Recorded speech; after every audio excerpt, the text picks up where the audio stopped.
CNBC's Hugh Sun, he has a scoop on Goldman's recent $2 billion acquisition of Greensky. Tell us about your reporting, Hugh. Hey, Scott, nice to be with you. So as I just reported on CNBC.com, as we know, on Wednesday, Goldman Sachs and Greensky announced an acquisition by Goldman Sachs of Greensky, a fintech player in the buy now, pay later world. And so you see this, unfortunately, sometimes with acquisitions that involve public companies.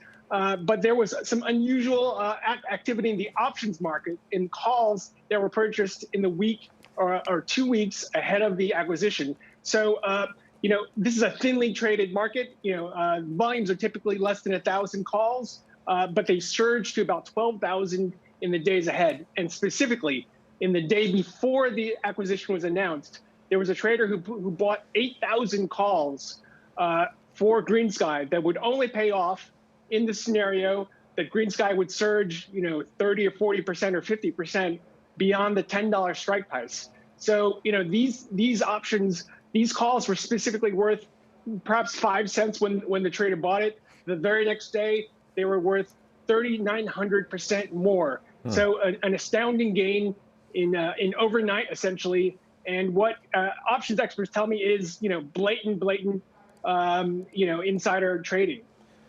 I'd like to go to one options expert, John Najarian. I'm curious as to what your reaction is. You often, when you do unusual activity, John, you always say, hey, maybe this was just good fortune, or maybe I think the way you say it is somebody had tomorrow's newspaper today.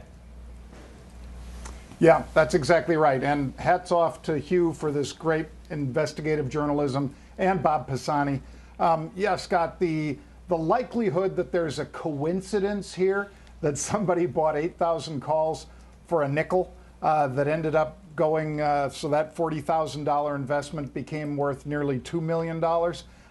That coincidence just doesn't smell right. I suspect that, just like Hugh has been writing, that a lot of people will be looking into this to see, because into Labor Day, Scott, it was trading about 153 contracts a day. We cite our blog, we put it up last week for unusual activity on the 9th of September.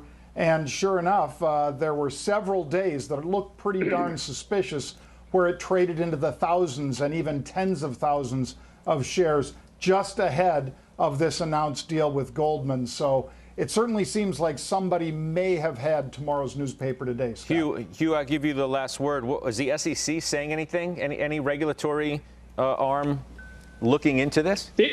We've reached out. Gary Gensler's gone on our show and said that the SEC is strapped and sort of understaffed.